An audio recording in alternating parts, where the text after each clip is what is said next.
we see here that this person is going to be so changed that it's going to shock the people around them. They're going to be like, yo, you a prophet now? Yo, you a pastor? You a son of God now? It's going to be such a 360 change that even the people around them are going to be shocked. They're not going to believe that your prodigal has changed, right? They're not going to believe it. But the evidence is going to be in their fruits, in their behavior, in their character. The evidence is going to be that the counterfeit is out of the picture and they're living their life for the Lord, right? The evidence might be that they might give a public apology and start really, acting right, acting correctly, and really stepping into what God has for them. So we see that when God changes a person, it might shock the people around them who knew who they were, who knew their past.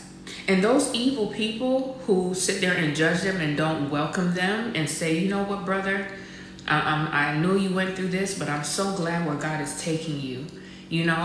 That those are true people of God who are not going to judge them, but who are going to actually help usher them into the calling that God has for them. Hey everyone, welcome to the channel. In this video, we will be summing up finally our series called the Prodigal Mindset Series.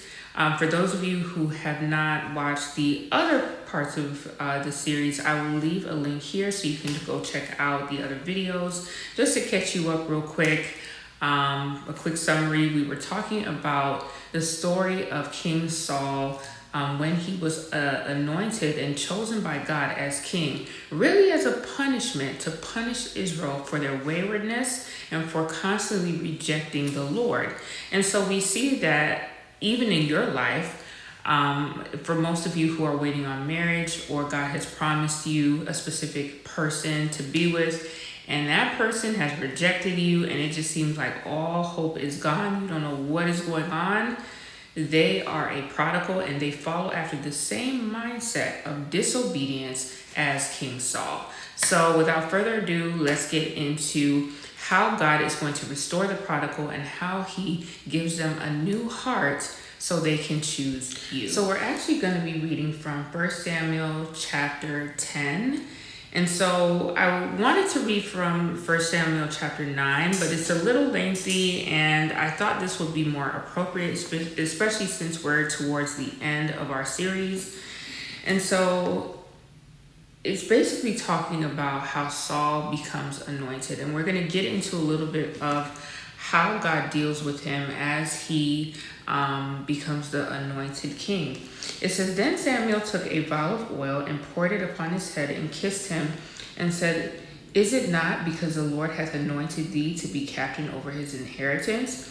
When thou art departed from me today, then thou shalt find 2 men by Rachel's sepulchre in the border of Benjamin at Zelle, and they will say unto thee, The asses which thou wentest to seek are found, and lo, thy father hath left the care of the asses, and sorroweth for you, saying, What shall I do for my son? So here we see that Samuel is basically talking some sense into Saul, because he feels a bit distraught because his father's asses had fled away, but he's kind of reminding him of who he is. Like, aren't you the anointed king? Like, what are we doing here?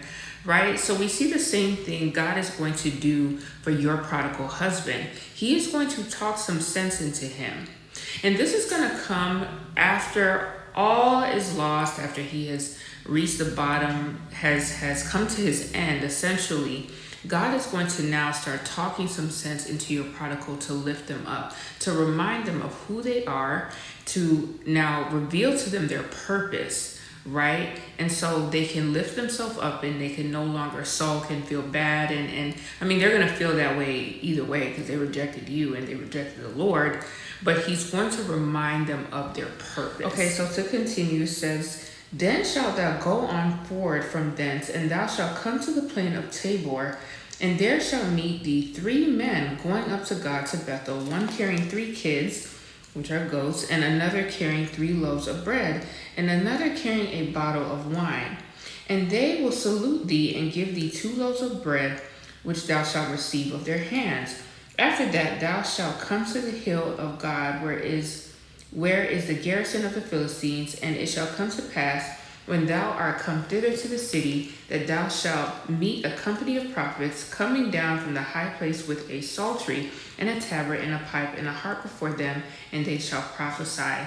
So here we see that Samuel is giving Saul instructions, right? That you're going to go to this place, you're going to meet these people, they're going to treat you well, they're going to give you gifts and all these things. And so the same thing is going to happen to your prodigal. As he gets instructions from the Lord to come back to you, right? This could be coming back to you with an apology. This could be coming back to you with a humble spirit. God is now going to allow them to be blessed again, right? They're going to now be walking into the very path that God has for them. So the prodigal is essentially going to be waking up not waking up, but being delivered from that previous prodigal lifestyle that they have, now that they've decided to give themselves fully over to the Lord. Okay, let's continue. It says, and the Spirit of the Lord will come upon thee, and thou shalt prophesy with them, and shall be turned into another man. So God is going to turn your prodigal into another man. He's not going to be the same. That same person that you saw that was lying, the same person that you saw that was cheating, the same person that you saw highly esteeming the counterfeit, the same person that you saw blaspheming God's name, the same person that you saw that was blocking you and rejecting you. God himself, and I want you to listen to me, God himself is going to have him come back to you as a changed person. So you'll no longer have to feel like, oh, is he still the same? Like, he texted me now. Now let's add balance. You will have to ask God if this person is coming back on their own or if God sent them back to you, right? And there will be some behavioral changes that you will see that will indicate, okay, this person is truly repentant. God is doing something here. So this serves as confirmation to some of you who have been, relentlessly thinking about, how your prodigal is going to come back and, will they be the same and have they left the counterfeit and all these things? And the answer is they won't be the same. They will be a changed person. The counterfeit will be out of the picture and they will come back to you as a changed man. Okay, verse 8. And thou shalt go down before me to Gilgal, and behold, I will come down unto thee to offer burnt offerings and to sacrifice sacrifices of peace offerings. 7 days shalt thou tarry till I come to thee and show thee what thou should do. Now in my Bible, this next section is titled, Saul's heart is changed and he prophesies. And it was so that when he had turned his back to go from Samuel, God gave him another heart, and all those signs, came to pass that day. So God is going to spiritually do an operation on your prodigal and give them a new heart. They're not going to return the same as they begin obeying the Lord, right? Because they're going to go through a process where they have to start living in obedience and doing things correctly, whether it be in their character or God wants them to do certain things. Whatever the case is, they will have to listen to what God is saying now, because before they weren't listening to him. They were doing their own thing. They're going to get so tired of that after the counterfeit gets done with them that they're going to listen to everything that God is telling them to do, right? And so God is going to give them a new heart and they will be changed. Okay, now watch this. This is verse 11. And it came to pass when all that knew him before saw that, behold, he prophesied among the prophets. Then the people said one to another, what is this that is come unto the son of Kish? Is Saul also among the prophets? Man, so we see here that this person is going to be so changed that it's going to shock the people around them. They're going to be like, yo, you a prophet now? Yo, you a pastor? You a son of God now? It's going to be such a 360 change that even the people around them are going to be shocked. They're not going to believe that your prodigal has changed, right? They're not going to believe it. But the evidence is going to be in their fruits, in their behavior, in their character. The evidence is going to be that the counterfeit is out of the picture and they're living their life for the Lord, right? The evidence might be that they might give a public apology and start really, acting right, acting correctly, and really stepping into what God has for them. So we see that when God changes a person, it might shock the people around them who knew who they were, who knew their past. And those evil people who sit there and judge them and don't welcome them and say, you know what, brother, I know you went through this, but I'm so glad where God is taking you. That those are true people of God who are not going to judge them, but who are going to actually help usher them into the calling that God has for them. Okay, let's continue. And one of the same place answered and said, but who is their father? Therefore it became a proverb, is Saul also among the prophets? And when he had made an end of prophesying, he came to a high place. He's going to go to a secret place, right? And Saul's uncle said unto him and to his servant, whither went ye? And he said, to seek the asses. And when we saw that they were nowhere, we came to Samuel. And Saul's uncle said, tell me, I pray thee, what Samuel said unto you. And this is the end of it. It says, and Saul said unto his uncle, he told us plainly that the asses were found, but of the matter of the kingdom whereof Samuel spake, he told him not. So pretty much what's happening here is that Saul is going to the secret place, right? And even his family members are like, his uncle was like, tell me where you were at. Like, what happened?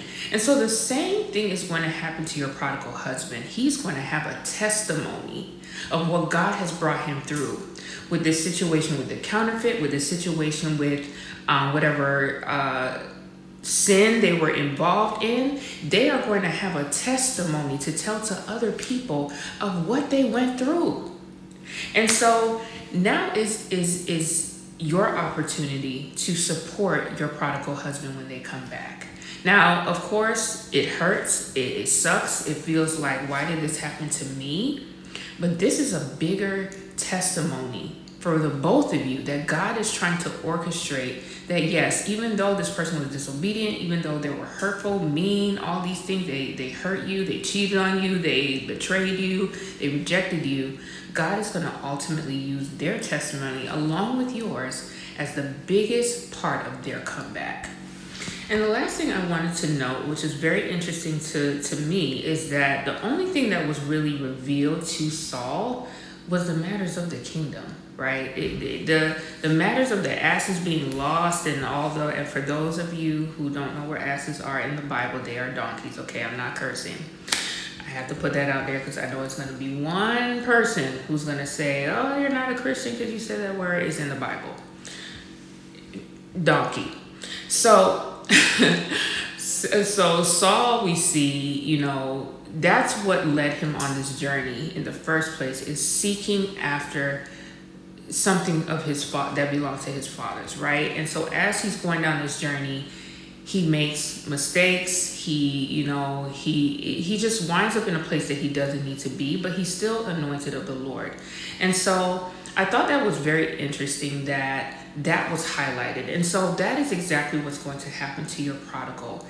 He's going to be on his mission for the kingdom. And so the worldly things that he was involved in, the things he was worrying about, chasing after, the counterfeits, it might be different counterfeits in your situation that are popping up.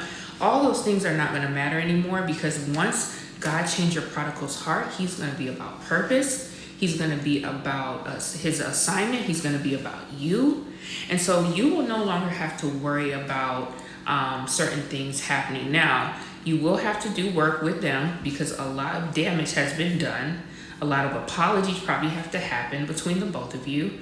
But there is hope that because God is working on this person, that he will change. Okay, so there you have it. We are at the end of our video. We are actually at the end of our Prodigal Mindset Series. So if you enjoyed that, please let me know. I will also be launching a few new series this year. So Comment below, what type of series are you interested in me launching? I really want to gear towards helping those who are standing for marriage really prioritize locking in for this year, accomplishing their goals, and most importantly, preparing for marriage where you are working on your healing and you are gaining skills that are going to prepare you for the destiny that God has for you. So without further ado, I'll see you guys next time. And last but not least, I will leave links down below for those of you who are actually starting your healing process and need a little bit more assistance, along with locking in and really giving things your all this year, not holding back, not making excuses. I will have all that information down below. So thank you guys again, and until next time, I'll see you later. Bye.